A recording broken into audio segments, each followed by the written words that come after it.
Hi, I'm Jay Farner, CEO of Quicken Loans. 30% of Americans who are planning home improvements of $5,000 or more will pay for those renovations with a high-interest credit card. That may not be a great idea. A better idea may be to take cash out of your home with a Quicken Loans 30-year fixed-rate mortgage. The rate today on our 30-year fixed-rate mortgage is 3.99%, APR 4.08%. Call us today at 800-QUICKEN or go to rocketmortgage.com. Rate subject to change. Pay 1.25% fee to receive this discounted rate. Call for cost information and conditions. Equal housing lender. License in all 50 states. NMLS number 3030.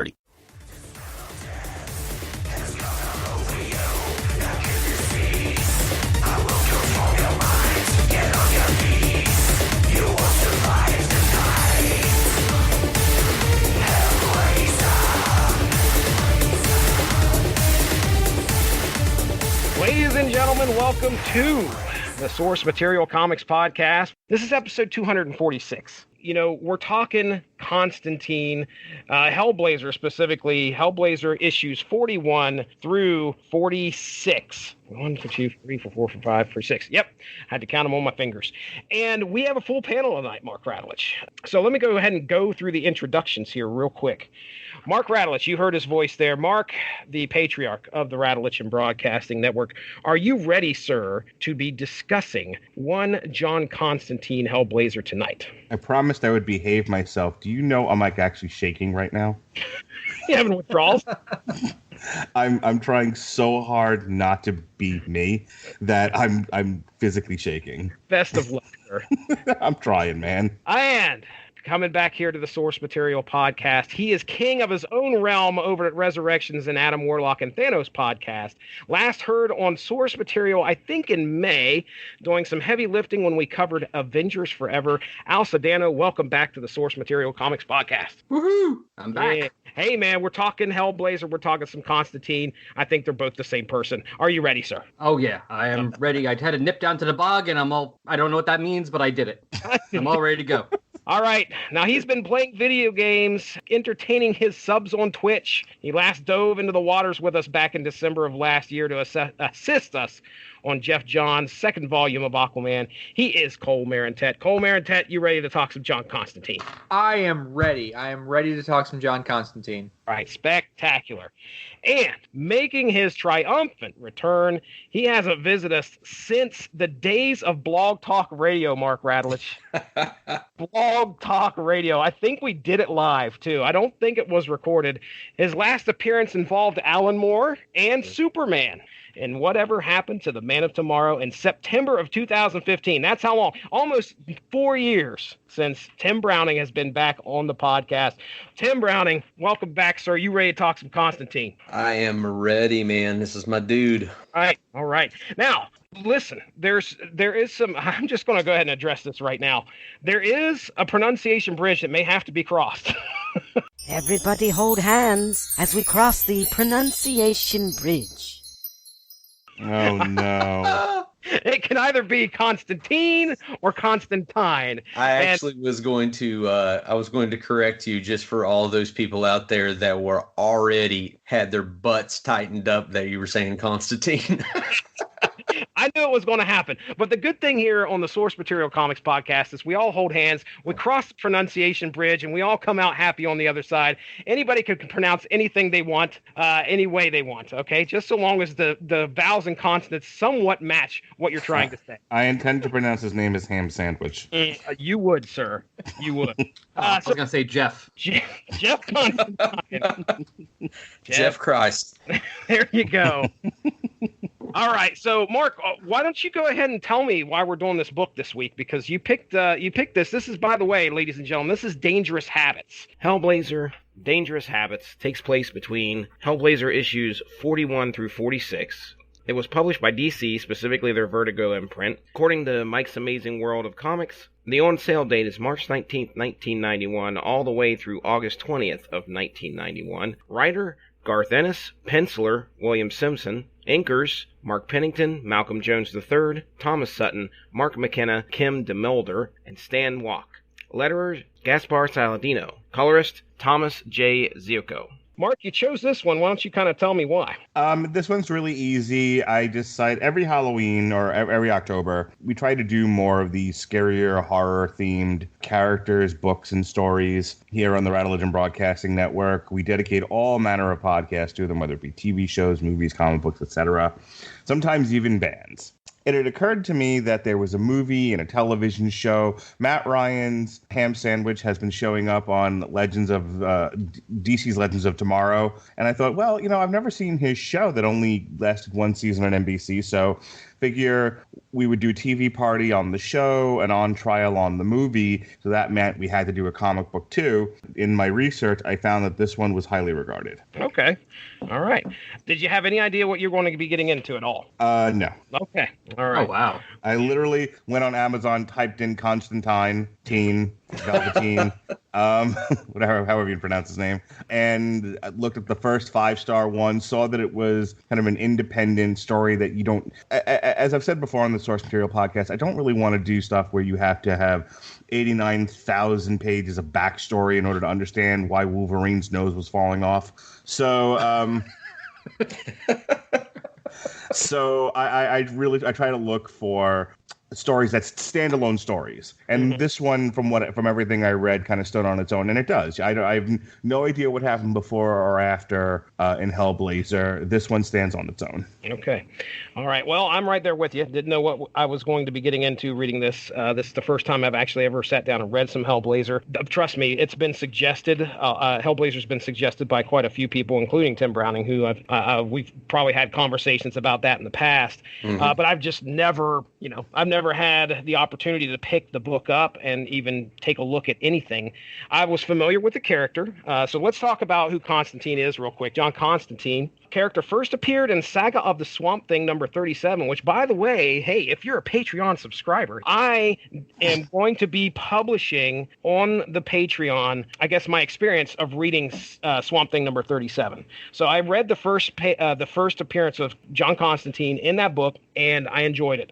I recorded my experience and all the things I learned from it. Happened. Mark, we talked about Saga of the Swamp Thing issues, I think it was 20 through 27. Anyway, it was Alan Moore's first run. The Anatomy Lesson, the best comic I've ever read. Yeah. Some good stuff. And this happens 10 issues after that. June of 1985, according to the wiki here.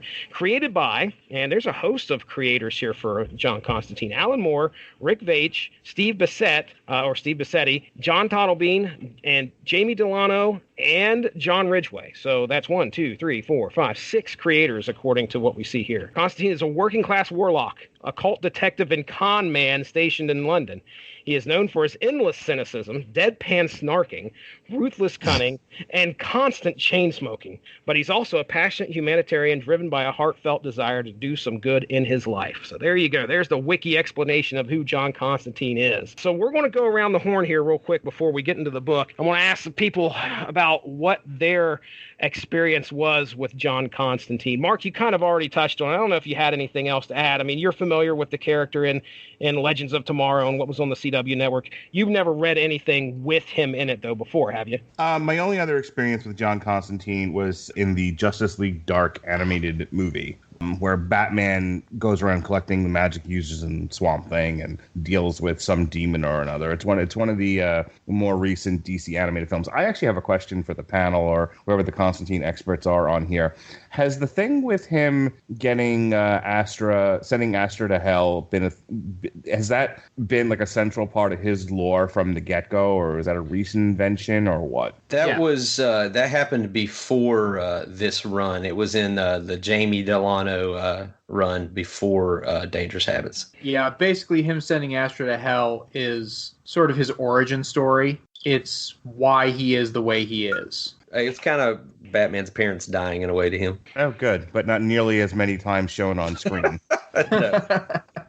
All right. Well, Al Sedano, let's hear your experience with John Constantine and why you wanted to be here.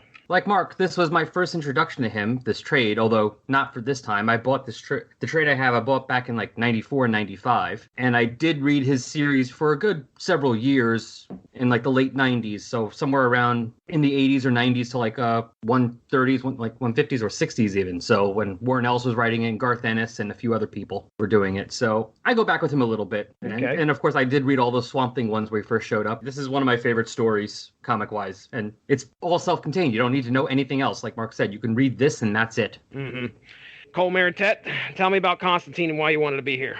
Well, I first was introduced to Constantine in a completely different Vertigo book, Sandman. He shows up in the first arc of Sandman very briefly, and he and Dream have a short adventure, and it intrigued me about the character, so I picked up Original Sins, which was the first graphic novel of the original Hellblazer series. And I've just been picking up comics here and there as I could. I read through Dangerous Habits, I read through some of the later stuff. He is my only non-superheroic character that I follow in comics. I love his attitude. I love his outlook on life. John Constantine impresses me, and all the writers on his books have impressed me thoroughly.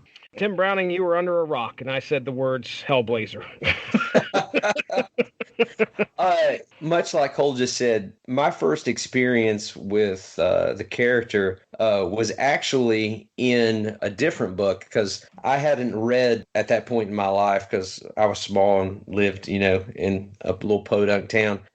My first introduction to the character was in Crisis on Infinite Earths. And we were talking a little bit before this started. The character, he was my first experience with a non-superhero that just left an impression on me, and he was just so different than anything, in my childhood I'd encountered before. I mean, I think Dangerous Habits was 87 or 88, so I was literally, 7 years old. This character opened up my eyes that comic books could be something completely different. Obviously, I found out about Alan Moore, and, that completely changed my outlook on comics, my outlook really on storytelling, because I was so young. And I just became really interested in British comics at that point. I didn't get to read many of them until I was older. He's the only character whose entire run that I own. I own every issue of the 300 issue run. I got the trade paperbacks. I've bought the trade paperbacks when they're re-released just to have the different covers. It's kind of like, people that collect Batman or Superman or the Joker or whatever, Spider-Man it is. He just became that character for me. And so any chance I get to get on and to talk with some folks that have read his stories, I'm in. May I just follow up? How are you guys familiar with the Constantine series that was on NBC or the Keanu Reeves movie? Yes. Unfortunately, in the face of the movie. What do you guys think of the TV series?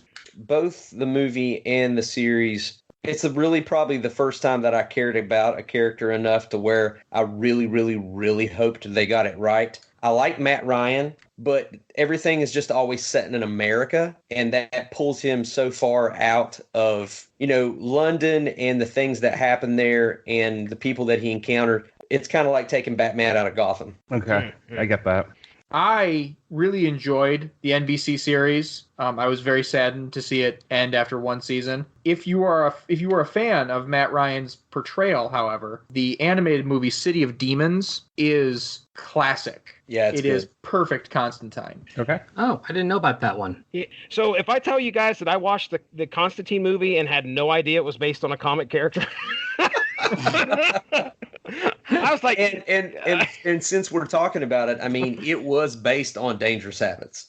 Yeah. And all of a sudden I'm going through this book and I'm like, wait a second, this seems awful familiar. He's slitting us. Wait a second, I've seen this before. I remember watching the movie and I really liked the movie. Which, Mark, have you watched it yet?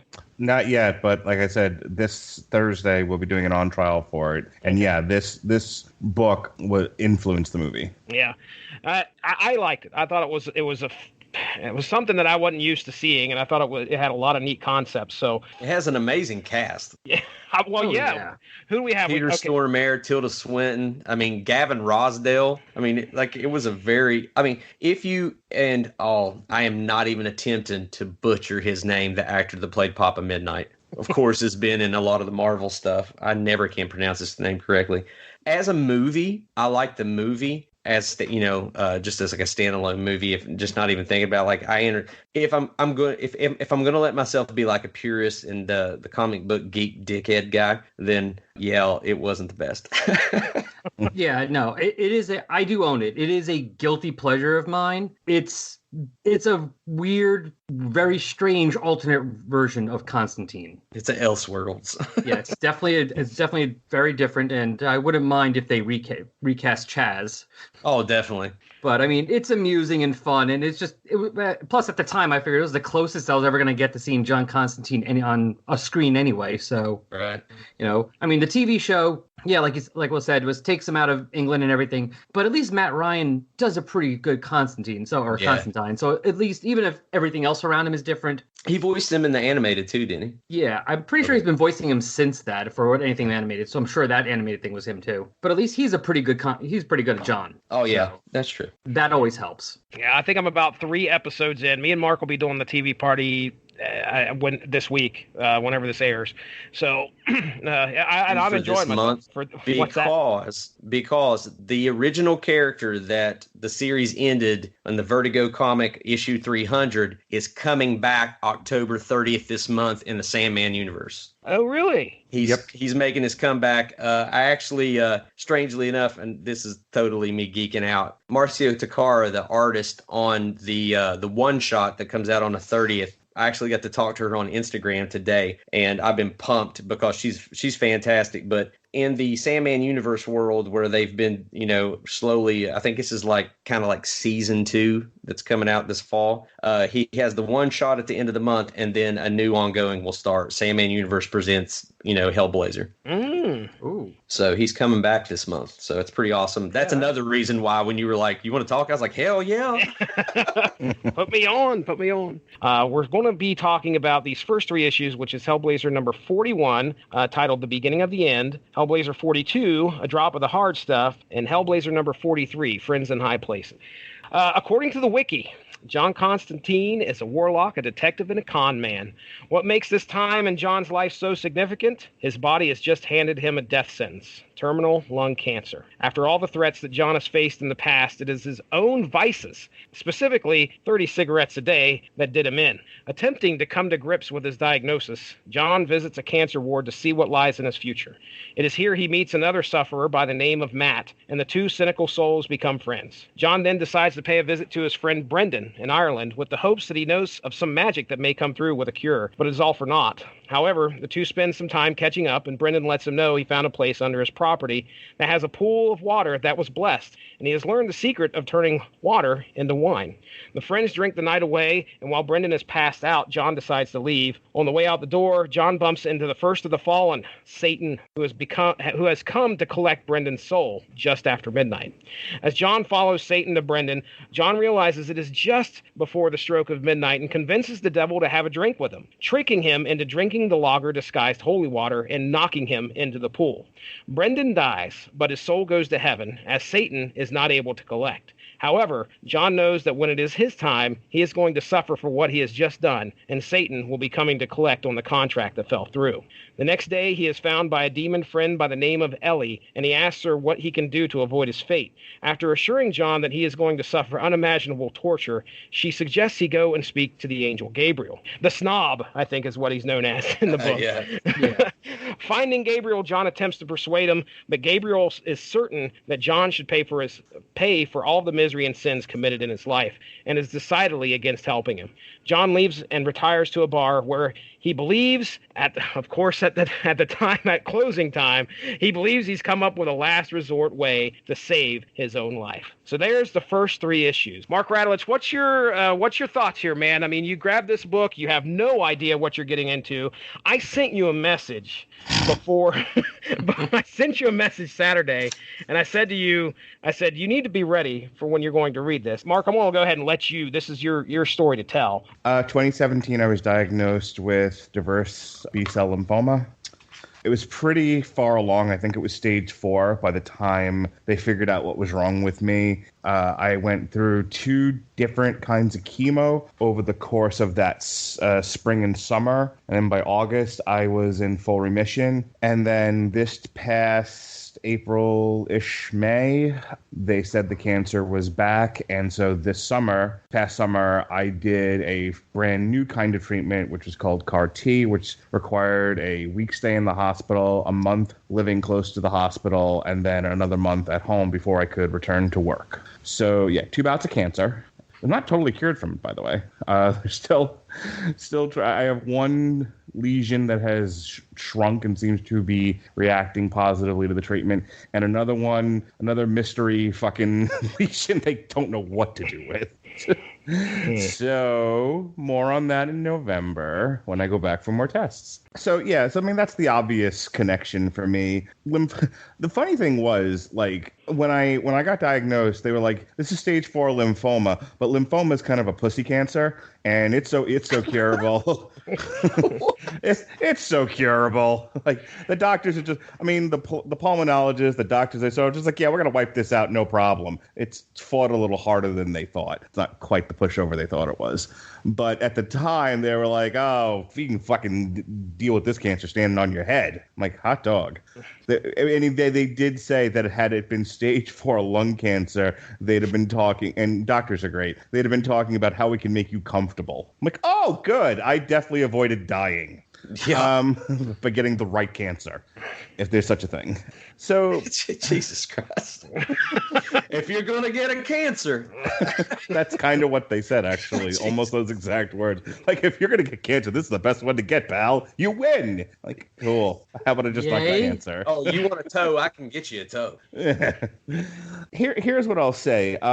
In the lead up to the initial, this time around, I was getting so many tests, and they were watching me so closely that the cancer never really, like, they knew it was there, but it had no real effect on my body at the time that they decided to do something about it. It was so far before it got dangerous. The first time, though, it had gone on for so long, and I had been sick for so long that I was having all kinds of medical problems. It was the worst I ever felt in my life, especially for somebody who rarely got sick until he hit 40 and his whole body fell apart. So reading this and seeing John Constantine wake up and, he's like vomiting in the sink and blood's coming out. And that first issue where he's waking up and he realizes that, that he knows something is wrong. I'm like, yeah, that's pretty dead on.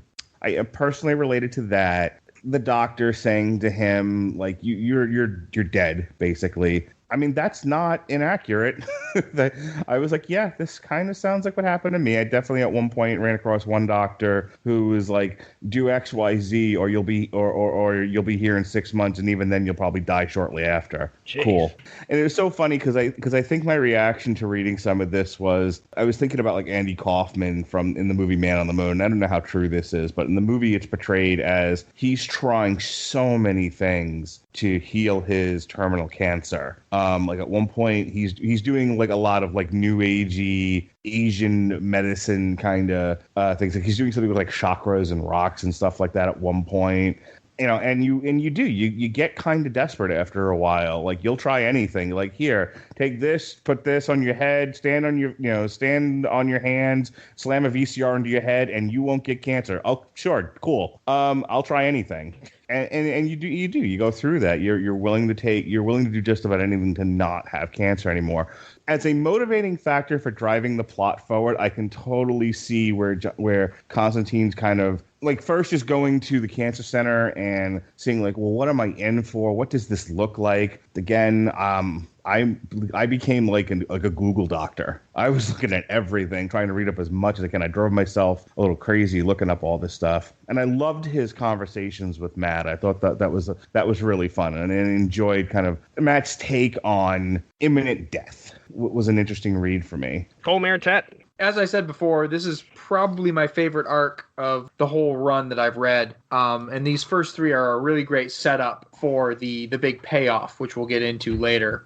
But I really liked the fact that this con man, this guy who's always one step ahead of, everyone else, who's planning out 3-4 moves in advance so he can beat whatever force he's come up against. He's finally hit a brick wall, and this is something that he can't outwit. This is something that is physically wrong with him, and none of his tricks are working. So he just sort of backslides into, like you said, he ends up in a bar and just drinking his head off because nothing's working. He's tried every trick in the book and nothing's working. And that sort of desperation is really compelling reading. Tim? I really, really enjoyed it. This was Garth Ennis's first published work in American comics. So if you're Garth Ennis fan, like, this is the first big nosedive, first big gig he had. And coming from the very British, the very London Jamie Delano stuff into the Ennis stuff, it's very Ennis, and you see a lot of themes and a lot of attitudes. Like, I had a real conservative Christian upbringing, so me coming into this comic and really just the whole idea of the occult,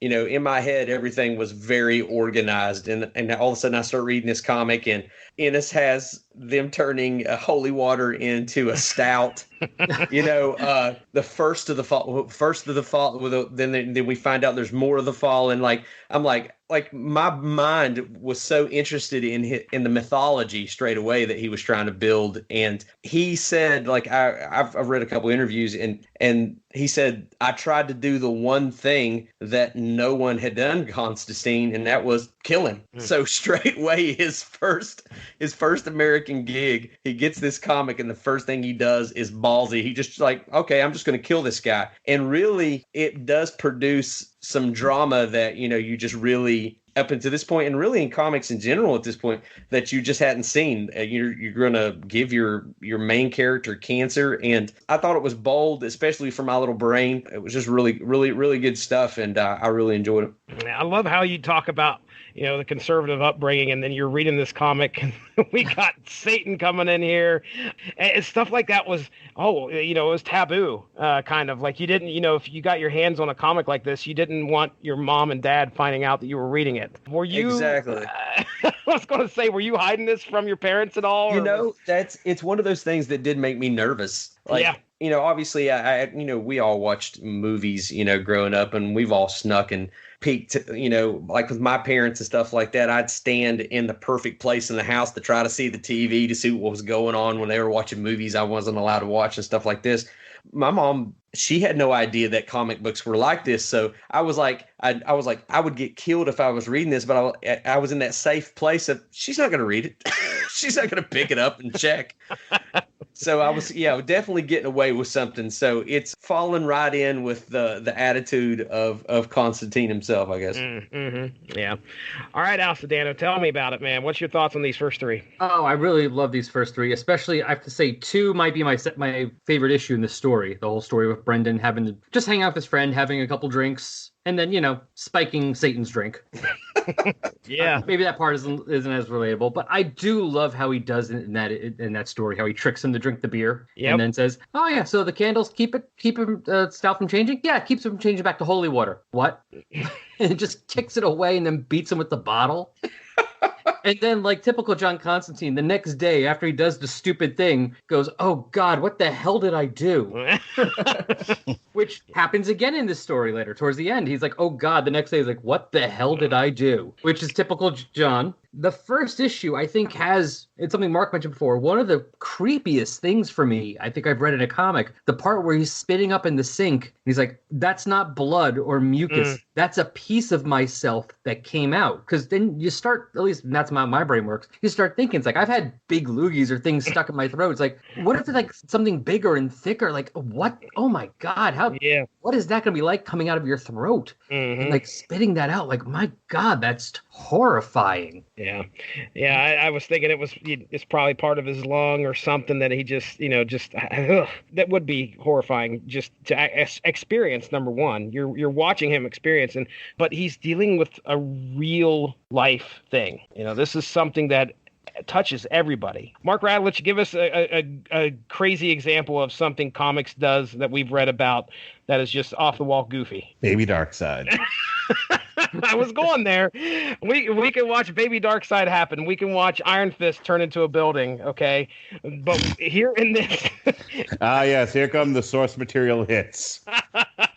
But, watching watching somebody go through this experience, go through this disease, watching somebody try to handle it, that's kind of a lot of what I got out of it. And I'm on the hook. I'm like, well, how in the hell is Constantine going to get out of this? Because that's the whole point of the book. It's like, okay, he's got to get out of this somehow, right? I was thinking, okay, well, maybe he does die. Maybe he goes to hell and we follow him through hell and he gets out of hell somehow. That's kind of what I thought was going to happen. So at the end of these first three, where he's just sitting there at the bar and he's like, I've got an idea. Well, who the hell is not going to buy the next issue? I mean, there's no way you pass up on figuring out how John Constantine is going to defeat cancer if he can, or stay alive if he can. I just love the idea of, like, you go to your local. What year does this come out? So it's 1991, and if you're around my age, you're in high school. You're like a freshman or 10th grade in high school, and you go to your local comic shop, right over there in Wantagh, Long Island, and you're like, let me pick up a Superman, and I'll pick up a Batman, and I'm gonna get this Avengers comic, and look, here's this comic where this guy's dealing with cancer. Hey, wait a minute. It's just like when you think about what comic and you unspoken decade man, you think about like what comics were like in the 90s. This is such a different tenor. Oh yeah. From what else was happening there. Almost to the point of like, who the fuck was this for? Like, what kid? This is like, let me get that Superman who fighting Lex Luthor and Bizarro and all that. Let me get this X-Men comic. And do you have something where I can deal with my own mortality? Is that a thing? Well, yeah, this was the stuff of DC that was leading to Vertigo. Yeah. Sandman was out at this point, and Shade and Animal Man. Doom Patrol. A lot of Vertigo. What you'll see is there's usually a little tagline that says for mature audiences or mature readers. I think that's normally what you would see. I think it might have even been on this one for sure, because there was definitely some curse words dropped throughout this book. Not to mention, if you were English, you'd probably be offended by some of the stuff that I found funny. But, there's... So I mean, Mark, we are used to, as a kid in the 90s, we're used to the funny books and some, I don't know, in the 90s, we were kind of leaning towards getting ready to get into the Image era and the Extreme and all that. But there was some comics out there that dealt with stuff like this a bit more than what I probably actually realized. It kind of dealt with real world situations or, just with stuff we weren't used to seeing. It didn't deal with the big two. It didn't deal with the Trinity, Batman, Superman, Wonder Woman, less superhero, more real, I guess. Yes, but, as Alan Tudyk said in Doom Patrol, this doesn't have the punchy parts. No, no, it does not. It does not. I'm an ICU nurse, so I've had the good fortune of taking care of people doing this job, but I have dealt with people with cancer, and I don't want to get too personal with you, Mark, but when listening to your story and what you were talking about, this book, the artwork is very different. It's not something that none of us were especially used to at this point, probably in our lives reading comics. There is a very specific, I think it's the entry into issue 3 of Friends in High Places, where it starts off with a close up to his face and then it shows him and he's having a nightmare about cancer. There's that specific image. Do you like when they were talking about like him spitting up pieces of himself? Like when you read things or you encounter things in the media or books or movies or whatever, in reading this story, in a way, it's like the enemy of him is himself. His own body is attacking him. That one image of him, and it's just like his body is just turning and just into different things and all like that.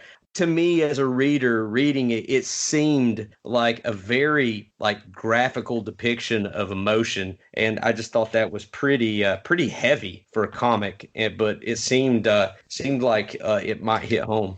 No, it did. As you were talking, and I wasn't sure if you were going to ask me directly, but I'm on certain things I'm an open book, and I'll tell you, right before I started the first round of chemo back in 2017. One of the side effects of having cancer is, I'm going to probably mispronounce this word, but you become like diphoretic. Yes. Yeah, you got it. Okay, thank you. You sweat incessantly. Like, this isn't like you were moving boxes around your house or you went for a run or something, you got sweaty. Like, you're just sitting there and you're doing nothing and you just have this uncontrollable sweat. I was like not retaining water basically, and I was pulling muscles left and right. Like wow. I would just sitting still, and I would turn slightly, or not to be gross or anything, but I would like go to the bathroom and I would twist, to clean myself, and I would just pull all kinds of muscles. And I remember I live in Florida, and I was supposed to go on a cruise around this time, and we obviously couldn't go. I was a mess. So that doesn't sound like something you want to take to sea. I like, if you've ever been on a cruise, you're always risking getting like Norwalk virus or something. Probably not the best time for me to go when I'm immune compromised. Exactly.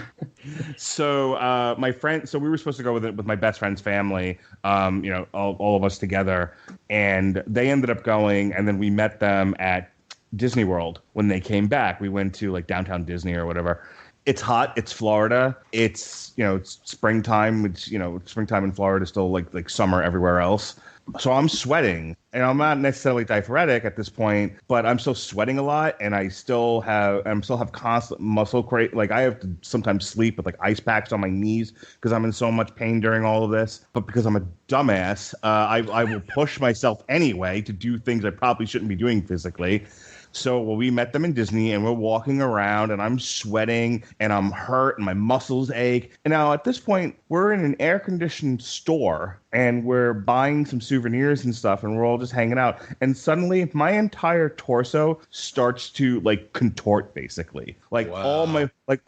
Just doing nothing. I'm just sitting there like, online, and because I've sweat so much, and my body has no water in it, all my muscles just started like exploding. And you see me like twisting and trying to get myself comfortable, and I can't. And at this point, I'm like, I have to go find Gatorade, and like the fucking Hunchback of Notre Dame, I'm running out of the fucking store. Sanctuary, Gatorade, and I'm trying desperately to find anything with electrolytes in it. Like, wow. Like you know that scene from Men in Black where the guy that turns into the cockroach alien and he's just eating sugar. Yeah. That was me basically. I need sugar. Because, like I said, my body just had no nutrients at this point, and I was in such bad shape. So yes, so when I think about like John like barfing up part of his ear, part of his lungs or whatever, that's kind of what I think about, like those points where you just don't know what to do. Your body just betrays you. I'm not going to tell any more, but I have like a bunch of stories like that where I just went to pieces all at once and publicly because I'm too much of a dumbass to stay home. Fun. Yeah. Well, I'm glad I could bring that up. I'll tell you. I expected to come on here and talk this, and it just, it takes, and that's any story that you read. It's always interesting talking to people in this format because, so much stories, you bring so much to it personally that it just seemed so relevant. So I just had to ask. I appreciate you. Sure. Cole, I didn't want to leave you out. Was there anything left unsaid on your end? Well, it's something that occurred to me when everyone else was talking. I just completely forgot about the whole interaction with the snob and how much I love the look into how angels function in the Hellblazer cosmology. John is like, I've done so much for you. Why can't you help me? And the Gabriel is just like, I don't believe in debts. And that's just his answer. He's just like, I don't care. My people don't believe in debts. Have a good life. Isn't that a very contemporary theme? It's just like, but I've done so much. I've tried to help so many people. Yeah, but what have you done for me lately? The whole character of Gabriel was one of the only things that not to get off on too much of a tangent, one of the only things that I felt translated well into the movie was that character and that interaction. It was very on point with the whole cosmology and the whole interpersonal relationship between John and Gabriel. a comparison to that, or like the alternate, is his conversation with Ellie before the demon, and how different their conversation is completely, and how their relationship is. Gabriel's much more like almost Satan. Exactly. I guess because Satan was an archangel, so it's like the same thing. They're both very high up and very proper, and they both very believe in where they are at, and you're all below them. And Ellie's like just one of the working class people. Like, yeah, here you go. Which sandwich do you want? The snob was evoking images for me of the Merovingian from the second Matrix movie. Yeah. Oh yeah. And I'm disappointed Ellie was not in the movie or even the TV show, as far as I remember, because I liked her as a character. I was going to say, is this her first appearance in this series, or I should say in this story?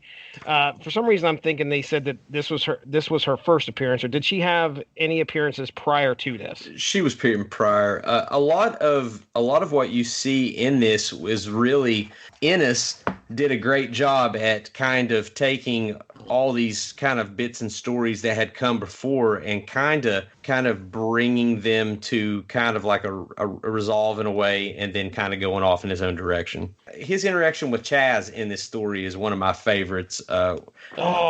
I can't remember which issue it was when he gives him the letter or whatever. Yeah, it's coming up. Yeah, and you don't see Chaz a lot in this story because it deals so much with John and him internalizing and trying to figure this thing out. At least you do get in this story. At least you see that side of John, that is how much he cares about Chaz and how much he does care about his friends, even though that being John Constantine's friend is pretty much a shit draw.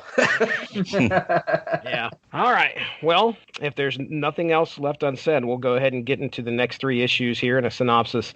So this is Hellblazer number 44, titled My Way, Hellblazer number 45, called The Sting, and Hellblazer number 46, Falling into Hell, which is the epilogue to this story. John is reaching out to those he knows, his sister Cheryl, a previous friend by the name of Chaz, and his newfound comrade Matt, and saying some very heartfelt goodbyes, as what he believes is going to happen next may very well be final.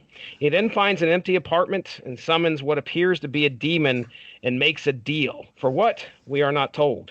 After the demon leaves, he waits some time and completes another ritual, summoning a second demon, making another undisclosed deal. As more time passes, after that demon leaves, John takes one last swig of Brendan's whiskey, grabs a razor blade, and slits his own wrists. As he loses blood, Satan appears, intent to watch him die and collect his soul. As blood pours from his wrist, another demon appears, and then another. So we'll just go with the first of the fallen, the second of the fallen, and the third of the fallen are there to collect John's soul, as he apparently has promised it to each of them. Since all 3 fallen angels lay claim to John's soul, they now have a choice. Go to war with each other, and to the victor go the spoils, or save John's life so that he does not die. John gambles that the demons will not war with themselves, because if they do, it will leave them with less to put forward in their war with heaven.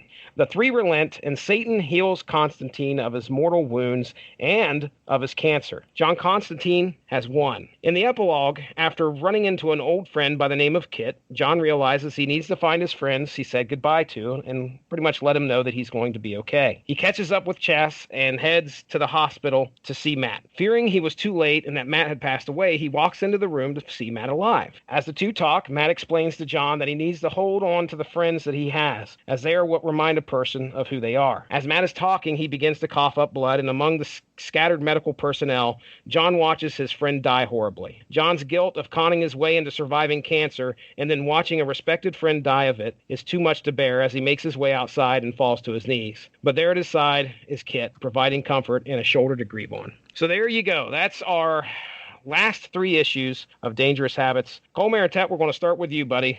What do you think here, man? This is probably my favorite arc of Constantine, and it's all summed up. His entire character is summed up in 2 pages. At the end of a page, he's walking away from the 3 demons, the 3 lords of hell, and he says, "Oh, by the way, fellas."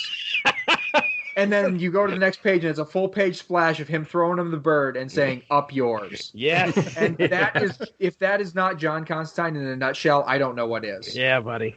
I watched a YouTube video, of a guy who did a review on this. Just see if, usually when I do my own stuff, I'll read it, I'll make my notes, and then I usually want to make sure I don't miss anything. So I'm watching a dude's video. Now, the thing is that it's a YouTube video, but it's just a static image. And the only image image. It's John Constantine giving you the finger. So anybody that's read this, that is the panel. That is the page. Oh, that God, is the yeah. one. That is the money one. shot. Yes, sir. Yes, sir. He is a con man, and that's the core of his character. And so, of course, his solution, it's not Superman whose solution is, I'm going to fly around the world and turn it backwards and turn back time. It's not Batman who invents a new gadget and uses it against Mr. Freeze. His solution to the problem that he runs into is, I'm going to run a con. That's the essence of the character. That Garth Ennis knocked it out of the park in his first outing. And if I'm being honest, I don't think he ever reached that same height. Wow. It's kind of scary when a new creator takes over a book. So I don't know what's come before this. You guys probably do. When we did Swamp Thing, we watched Alan Moore take over, and did he throw a curveball at you? Yeah. You say that this was faithful to what John Constantine was supposed to have been. I mean, was there any other, do you recall anything being different from the character that came before? Anything that stood out to you like, oh goodness, this is something that I could tell was, heavy-handed with Garth Ennis he put in there. Was there anything that you could tell prior to that or when you read it? I mean, the scene where he's in the rain crying about his friend dying, it's character growth, but at the same time, it's not as much a part of Constantine's character as the rest of the series is. It felt a little hammy, like he was playing it up a little bit. Normally, he's the kind of guy who, well, that happened. I'm sorry. Now I'm moving on. Okay. Instead of being like, oh, the crushing weight of what I've done is going to kill me. And I didn't interpret it that way. Okay, yeah, that's fair. Because I get what you're saying, that he's too cool for school in most circumstances. The way that I was reading it was, he came face to face with his own death, and not because he was put in a perilous situation, but because his body was near death, and he ran this gambit to get out of it. And I think that part he's able to compartmentalize mentally and go, okay, well, this is the thing that I do. I fuck people and I get away with it. And sometimes people get hurt for it. But hey, it's the price of doing business when you're doing magic. But I think, but by the same token, he had developed this friendship with this guy, and there is such a thing as survivor's guilt. And so I think while he, like I said, is able to compartmentalize this part of himself where he's able to trick the devil into curing him, he's not able to rationalize or compartmentalize watching his own friend, devoid of all the other things going on in his life, magic and the occult and all of that. He watched a human, ordinary, run-of-the-mill friend die in one of the most graphic ways possible, in the sense of he wasn't like killed or anything. His body just gave out, and he vacated the whole 9 yards. And I think watching that and I think it made him come face to face with the fact that there's a part of him that's really shitty. It's just a shitty human being. And I think he rationalizes it with the amount of people that he saves and demons that he puts down and all of that. Tricking people is tricking people, even when you do it to a demon. And I think there's a certain amount of, I'm kind of a shit for doing it, even though I survived and they're bad people anyway. No, there's nothing like watching a friend die that make you come face to face with your own faults, your own lack of character. So I was okay with it. But to me, that was what I got out of him kneeling in the rain, just sort of trying to reconcile. That's what I was looking for. Reconcile these different parts of himself in the face of death. When it comes to the character, the one thing that John has always done is he always, as much as he needs those people, he will also use those people in a heartbeat. And I think that what he realized is when he went off and he got his cancer cured, like you were talking about with Survivor's Guilt, when he come back to see Matt, they were no longer alike. The bonding point that they bonded over, all of a sudden, John comes back and he remembers, oh shit, I forgot about this guy, which is really kind of characteristic of him. And when he gets back, he's like, oh, well, I went off thinking about myself and I cured myself of cancer, but here I am, I survived yet again and one of my friends died. Like that's kind of like a mainstay of what happens with him. Is he gets out. He cons his way out, but he's usually the only one that gets out. And that's true, but there's also one other thing that I've thought about this time reading the story, is that especially this time period, John was definitely created his thing was, he was in there in Thatcher's England, he was definitely against that regime, that political system. He even says it when he says, his goodbye to London, all you people screwing everyone else for your own benefit. Right. And yeah, he does these cons and everything, and usually is the one to get out, but these are these cons against demons, and yeah, maybe somebody gets a bit shafted in the way, but overall it's a better thing. Right. But like he says, and like I said earlier, when he goes, oh crap, what did I do? He realizes, I almost sent them all to war together, destroying hell and basically giving heaven, the other side, the advantage, and now dooming everyone. I could have screwed the whole world. He basically did everything that he was fighting against. He said, this is what I want, and I'm going to potentially screw everybody over to get what benefits me, as opposed to just screwing over a couple of bookies to make some money, or some lower, or that truck driver in issue 2 where he flattens his tires. I think it's a very heavy. Was kind of a dick to him. I think it's a very heavy thing when you realize just how shitty of a human being you are. Yeah, and definitely. I think the Matt dying there, maybe at another time he might have been able to handle it easier, but after all of that, yes, I think John was at a breaking point for himself. He went through all of this just to try and save his own life.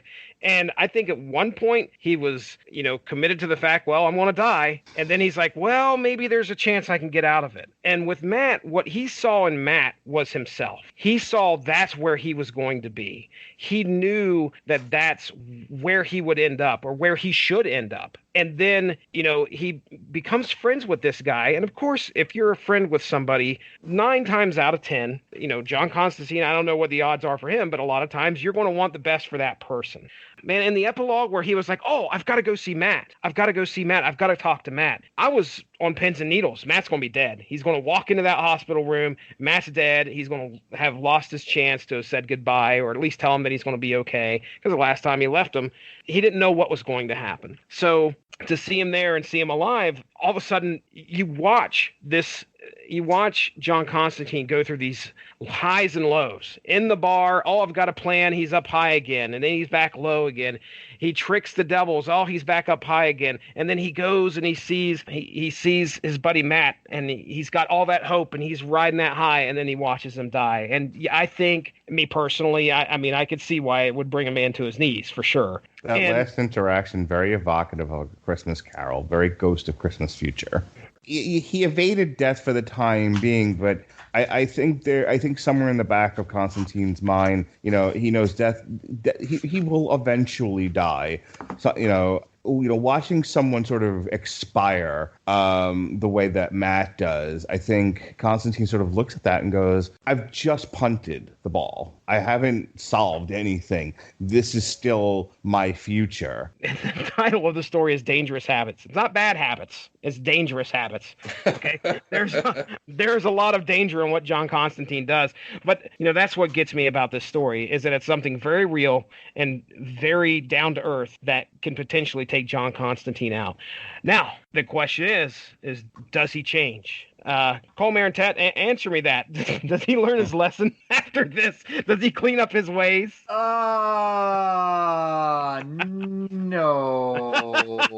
There's no Hellblazer, the vegan series. No. Did you say the vegan? Yes. What's the first thing he does when he gets cured? He puts his clothes back on. He lights up. Yep. Yeah, that's pretty much it right there. John has often been referred to as an adrenaline junkie. Only his high is magic. He will consistently, over the course of the series, continue getting himself into scrapes like this, usually through his own doing, sometimes out of a misplaced or misguided need to help someone, and end up hurting or killing people because of it. He beats the demon in the end, but at the same time, good people got hurt. Good people got killed. John does not change up his act very much over the course of what I've read. It's a pretty tragic character. I mean, when you think about it, it's pretty tragic, going through all of this stuff, and then that's what makes him interesting, though. I think that's what makes him very interesting, is that he just can't escape himself. Tim Browning, I want to switch it over to you here real quick. I just think that coming into this series, to an established series, and it being his, like, Ennis's first American work, like, it was, I just think it's just a real ballsy story. I mean, like, there's a lot of musical references throughout this run. Like, of course, you got the Pogue song, which is the last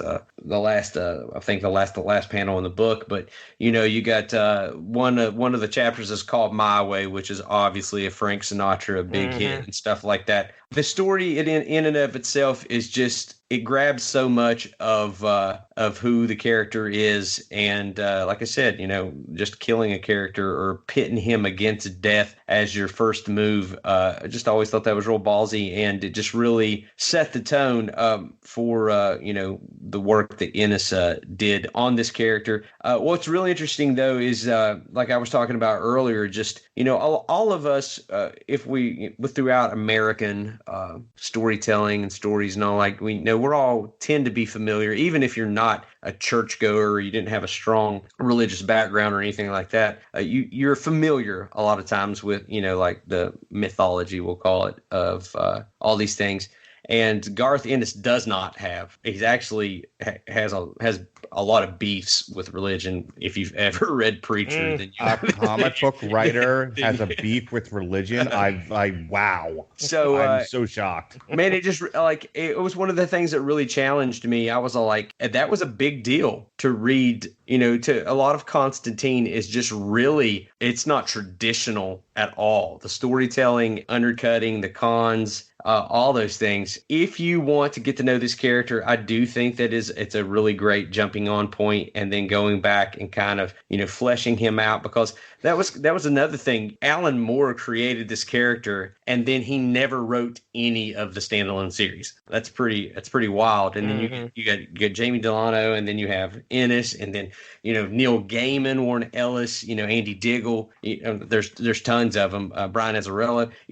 There's so many, like, great writers that Mike Carey really grabbed this character. So we're not the only ones that loved it. It definitely, this character had a big impact on a lot of people, and this story in particular really grabs you by the horns. So I think it's a great story. So he was created by Alan Moore.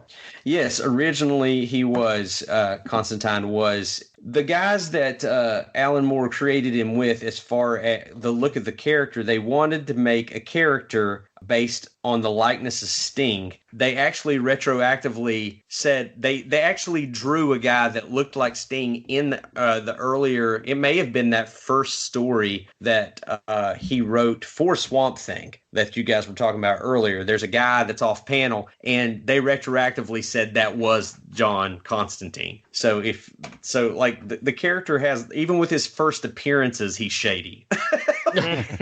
Because like me and Jesse were talking, like, the first time he was ever saw in print was in Crisis of Infinite Earths, just because they pushed the data. I'm pretty sure they pushed that up a week, and it came out before his first appearance in Swamp Thing.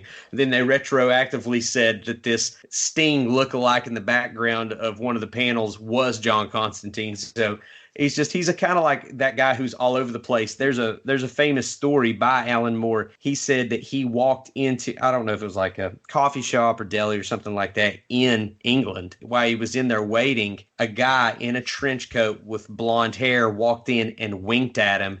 As the guy went back to the bathroom, he famously says, "I just got the hell out of there." So this guy who manifested literally that looked like Constantine, it spooked him to where he left the shop that he was in. So he's just always has that kind of, I don't know, he's just a cool damn character, and you root for him, and he's the anti-hero, but at the same time, he is a bastard. Now, I do have a question for you guys, having read the story, because as an adult, revisiting this story a bunch of different times, we've all been familiar with, God, however many stories that we've all read. How do you guys feel about the technicality that this entire story, the linchpin, is that Brendan made a deal with the devil that his soul had to be collected before midnight? If that was not the precise deal he made the devil, none of the story works. That's true. Right on that one thing. Of course, I didn't see that as a kid reading it, but totally, I was as an adult, I was like, wow, that was wow.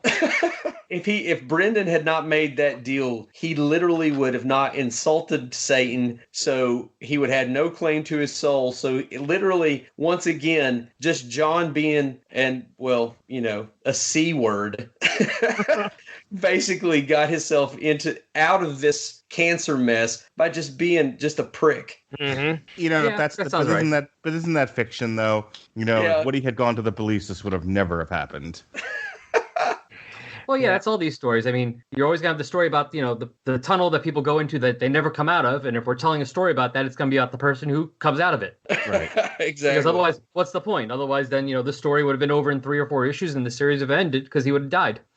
What is it, Jesse, we talk about, like, if people would actually talk to each other, you would have no movie or no television show. Just have a discussion. That's all you got to do. Yeah, I think it was Evan Bevins who said My Little Pony. I mean, it's... It's My Little Pony, where they if they just would just talk, we wouldn't have a problem here. That was the entire premise for Three's Company. Have a discussion. No one talked to each other, and Mr. Furley looked for Klimt. That is funny. Al Sedano, give us your anything left unsaid, and give us your final thoughts on the book. Well, it's a stupid thing, but something I realized thinking about it now, especially affecting me back in the day a bit. Well, not affected, but I realized something reading this. I had a bit of, I don't know if it's prejudice, but it definitely changed at least one of my misconceptions when he's talking about Kit. And he describes her as raven black hair, deep green eyes, Miss Ireland. And as an 18, 19-year-old reading this, my thought of Irish people was, well, freckles and red hair. Yep. And I'm like, wait, what? That's how you describe Irish people? And I love the friendship between him and Chaz, even though they probably are pissed off each other half the time. I mean, in this story, in the second half here, when Chaz finds out he's alive, I love that interaction. Yeah, it's great. Yeah, he just yells at him saying, I thought you were going to snuff it and that's it and you're fine? Yeah, I'm fine. Oh, all right then. See you for beer next week? Sure. All right. Chaz has to feel like shit too, because he lays into Constantine when he gets in that cab or whatever. Of course, it's like shitbox car. Lays into him, and Constantine is like, "Yeah, man. Okay, well, right here's fine. I'll go ahead and get out." And then Chaz looks over and finds that letter. It's real heartfelt and it's written real nice. All the money. Oh yeah, and all the money. But yeah, no. Reading this, you definitely can see a lot of the themes, especially things he would use, like the themes of friendship and everything. He would use in Preacher. Oh yeah. That's something Mark's never read, and I want him to read, because you talk about some of the best Garth Ennis me personally, that's what made me go, holy shit, Garth Ennis. But yeah, so I mean, you can see the themes of that. So that's another thing realizing afterwards, because obviously at the time when I read this, I don't know if either Preacher wasn't out yet or I hadn't read Preacher yet. Mm-hmm. But I can definitely see a lot of the themes with the interactions. I mean, Chaz and John, especially in that interaction, aren't too far off from Cassidy and Jesse in there. Mm-hmm. Yeah. I mean, they're just not calling each other mother, but yeah, and the funny thing is, all the important things you really want to talk about are really, even though it's a really cool, trick he does to them, the whole thing with the demons is even like the most least important thing to talk about. The big action sequence, so to speak, is the part that's like the least important of talking about. Yes, the big action sequence is 3 yentas having an argument. Well, I mean, you get the cool visual. I mean, come on, the first of the film showing up as like a twisted Jesus, bleeding all over, and then the crown of thorns coming out of his head and like forming all around his body. No disagreement, and yeah, I made a crack about it, but the visuals are excellent. Look, the visuals of the whole comic, it's very evocative. It's definitely very interesting. I think it gets the themes across really, really well. But that's it. It's just you have these really, really cool images having an argument. With each other. They're having a very raucous debate about what to do with this dilemma they've gotten themselves into, and it's dramatic because you do have the one, I believe it's Satan, who is like, no, he made a fool of me, he made a monkey out of me, and I'm not giving this up. And the other two are just like, are you dumb? Like, what's wrong with you? Wait a minute, I just realized something from what we said before, and you said now made me realize. So these 3 people who live in a similar area had a problem together and didn't talk to each other about it. It's Three's Company. That's right. That's where he got the idea from. He watched That's Three's Company funny. and wrote Dangerous Habits. Cole Marentat, anything left unsaid? Final thoughts on the book? There were Constantine stories before this, and there were good Constantine stories before this. His appearance in Swamp Thing was great. His appearance in Sandman was very fun, and his own series up to this point was interesting. I mean, it had been going on for 41 issues. But I think if anything set the tone for how this character would evolve until the New 52 when they rebooted him into the regular DC universe, which we don't talk about, it was Dangerous Habits. Dangerous Habits really introduced how Constantine affected the world and how he dealt with his problems to the world at large. You know, as far as like you guys that like Preacher, obviously Ennis did that with Steve Dillon. And strangely enough, Ennis didn't really feel like this was his strong work on this particular title. He when he actually I love hearing you guys say it because I agree with you. But Ennis said that he didn't think that William Simpson was the right guy for the job on this. I always thought that I always loved the artwork myself, but he felt that he literally quit smoking pot when Steve Dillon came on to do the artwork, and he felt like that it was that point when he really he felt like he did his best work on the character, and then obviously that led to Preacher. So I disagree with him. I think this was one of the best things that he did, and I also liked William Simpson's artwork. So as far as this particular run on the book, I think that what you were saying just a second ago was true. It is very important in this character's mythology that this is definitely something that really set the tone. If you enjoy this story, having this in your mind leading into the rest of the series is really going to help you enjoy the rest of it. Okay, Mark, tell him, Mark, what's your final thoughts? Anything left unsaid, and then we'll get into plugs. I really enjoyed this story. It's one of the best ones we've read this year. As much as I enjoyed the punchy comics, I also like ones that are very straightforward, that are very rich in theme, which this was, obviously. I don't need it to be overwrought. I say this a lot. I don't need it to be like the Dark Side War or, some of these other ones that we've done, especially from like the Kirby era with Rick Jones and the Supreme Intelligence on a fucking motorcycle. Sometimes I just want to read a story about a guy going through a thing and dealing with stuff. And that's what this was. And I thought it was well told. I really like this character. I enjoyed the character in the comic. I've enjoyed him as a television character on Legends of Tomorrow. I'm kind of 50-50 on the show, and we'll talk about that tomorrow on TV Party. But that's not his fault because I think he's a fun character.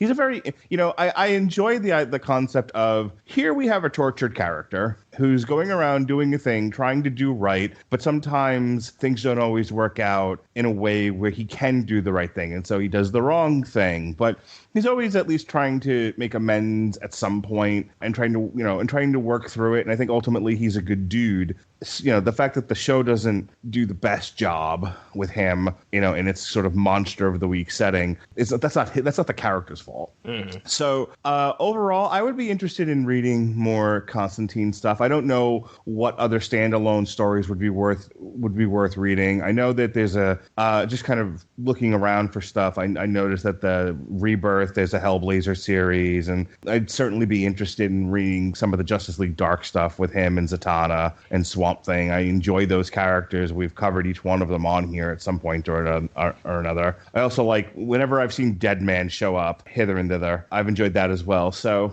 overall, I thought, this was one of those where I just decided randomly we're going to talk about this, and it worked out really well. All right, well, ladies and gentlemen, that brings our coverage of Hellblazer Dangerous Habits to a close.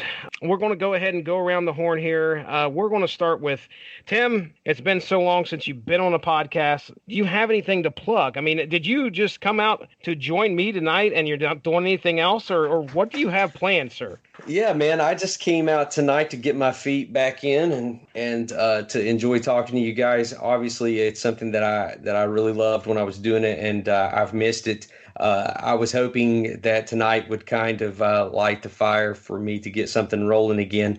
I never did cancel or get rid of the Thin Blue Ghost podcast that I was getting up and running. So might take in a different direction, might rebrand it, rename it or whatever, but definitely want to get back in. So I'll keep you guys updated, but just wanted to say personal thanks for including me. Let me come on, Jaw, about my favorite character, and just really enjoyed listening to all you guys, your perspectives and your opinions. I value getting the opportunity to talk to people about the things I love, so I appreciate y'all. All right, Al Sedano, tell me about what's going on over there at the Resurrections podcast, Adam Warlock and Thanos podcast. What's up, man? Plug anything you want. Well, that's the show, Resurrections and Adam Warlock and Thanos podcast. It's, well, about the Marvel characters Adam Warlock and Thanos. It's right there in the name. Basically, it's just their stories, which is, you boil down to, a guy going through things, dealing with stuff. If the things are outer space and the stuff is, religion's based on himself. But, otherwise, exactly just like the same type of stuff we talked about tonight. Yeah, really. Yeah, really. We just finished up Infinity Countdown, and we're also going back to and finishing up the 70s stories by Jim Starlin and getting to the end of that. Find that most podcatchers and resurrectionsadamwarlock.tumblr.com. I'm on Twitter at AdamThanosPod. Cole Marentet, I know you be playing the video game, so you got to plug the Twitch. You got anything else you want to plug? Feel free to do so. So go ahead, sir. I do play the video games. You can find me over on Twitch, twitch.tv/thefilmtwit, where I play a wide selection of mostly single-player games. Right now I'm playing through the Vampire Souls-like Code Vein. You can also find me on Twitter occasionally, at thefilmtwit, where I post notices of my going online and other various bits and bobs. But other than that, that's about all I've been doing lately. We're planning on doing another Code Vein stream probably in the next couple days. Definitely want to keep an eye on that Twitter account for updates on when that's going to happen. All right, Mark Radulich, tell me about the schedule and what we got coming up on the Radulich in Broadcasting Network.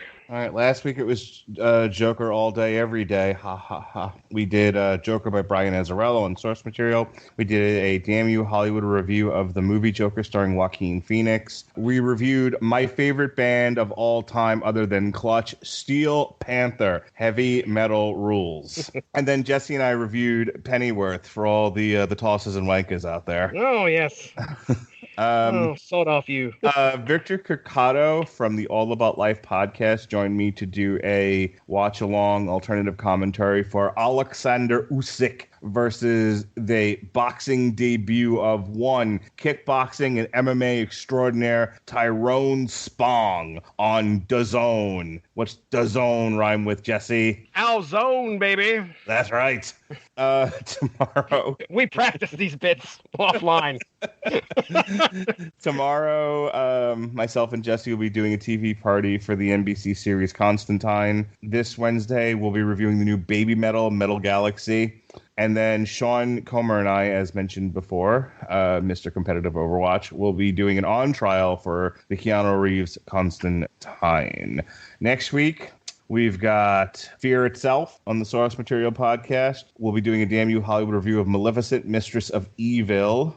We'll be reviewing one of Jesse's, the future ex-Mrs. Starcher from Lacuna Coil, Black Anima. Mm-hmm. Finally, Jesse and I will be doing a TV party tonight for the straight-to-video release Doom Annihilation. That's right. All right. Very good. Well, I cannot thank these boys enough for coming on here and having a podcast with me. Mark, first off, thank you for allowing the network to happen and shows like this to happen.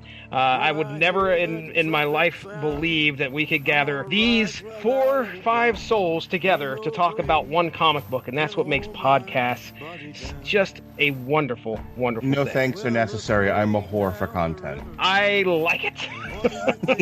I like it. So for Mark Radulich, for Al Sedano, for Cole Marentet, and for Tim Browning, I am Jesse Starcher. We will catch you next week. Sod off, you wankers. Have a good one. Bye-bye. Thank you all for joining us. Make sure to give that Radulich in Broadcasting Facebook page a like to stay up on top of all the great podcasts we have to offer. We are at home on Spreaker, but you can also find us on iTunes, Stitcher, TuneIn Radio, and recently we have hit the air on Spotify. Find your favorite podcast platform and type in RADULICH to subscribe for some great content. If you enjoyed this show, please feel free to share and spread the word, and as always, we appreciate any feedback and look forward to entertaining you again soon.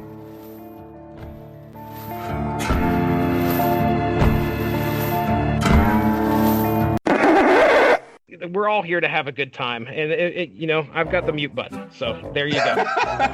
Yeah, just hang up on me. It's fine. Now, what happened to Mark? Oh, he made an inappropriate joke. All right, there you You go. got Mark on a 5-second delay. Get on with it, you wanker. He was based on Bowie. Sting. Never mind. I get them confused sometimes. Okay. That's how I pronounce Sting. Bowie. Perfect. Like Mr. Pink. I don't believe in tipping. You know what? You convinced me. I got Madonna's big dick in one ear. Oh, here we go. But no, Toby Chang. Go ahead, Cole, before we get the rest of the movie. You can't trust demons or Vince McMahon. I was going to say it actually fits really well because Lucifer shows up and then there's the Vince McMahon story and they kind of mesh. The not trusting demons is surprising. The not trusting Vince McMahon, yeah, I knew that. Everyone knew that. That's simple. Picturing now Alan Moore at the DC offices, Jesse. Now he's back at the offices. He's like, hey, listen, Alan, we really like that one Constantine character that you created. We're gonna go ahead and give him his own series. Fucking Constantine, the fucking bit player. I just needed him for the fucking panel. He's not a fucking character. He's like, fucking, what, are you gonna put fucking Firestorm in there? We might, Alan, we might. At some point, this red-haired girl shows up in the insane asylum, and someone yells out ginger pubes. So I just want to point that out. That's okay. Classy on the Source Material podcast. And one day, you want to keep it classy, I went to the bathroom. There sat the trade. I grabbed the trade, okay? I mean, it's no Kingdom Come. You know what? Throw that one on the bingo card, Jesse. Also not Sam Keith. Fuck off. But it's Fuck off, you wanker. Come and knock on our door. Satan's waiting for you. Which one's Jack Tripper? Which one's Chris? That's the question. Yeah. Jesse, Right. wasn't Garth Ennis responsible for Welcome Home, Frank? Manucci got the ill communication. Oh, man, that was... Look, bears! And I'm on Twitter at yeah. Oh. And while he's got terrible taste in music at 5 years old, I'm proud of him for basically telling me to go fuck myself, and that he'll like what he likes, and and piss up a rope, Dad. It's like Monty Python minus the humor. What's Monty Python? That joke's over. There we go. Hi, I'm Jay Farner, CEO of Quicken Loans. 30% of Americans who are planning home improvements of $5,000 or more will pay for those renovations with a high-interest credit card. That may not be a great idea. A better idea may be to take cash out of your home with a Quicken Loans 30-year fixed-rate mortgage. The rate today on our 30-year fixed-rate mortgage is 3.99%, APR 4.08%. Call us today at 800-QUICKEN or go to rocketmortgage.com. Rate subject to change. Pay 1.25% fee to receive this discounted rate. Call for cost information and conditions. Equal housing lender. License in all 50 states. NMLS number 3030. Fall time tips and fun facts from Paul, Kristen, and Dexter at Total Wine & More. My famous shrimp recipe calls for a little lemon zest and a bottle of chilled Spanish cava to pair. Explore more than 8,000 wines, now available with same-day delivery. With the largest selection of premium wines in South Florida, I can help you find a new bottle to enjoy every day for the next 146 years. Total Wine & More has you covered with 8,000 wines, 3,000 spirits, and 2,500 beers at always low prices. Now offering same-day delivery at TotalWine.com. Cheers!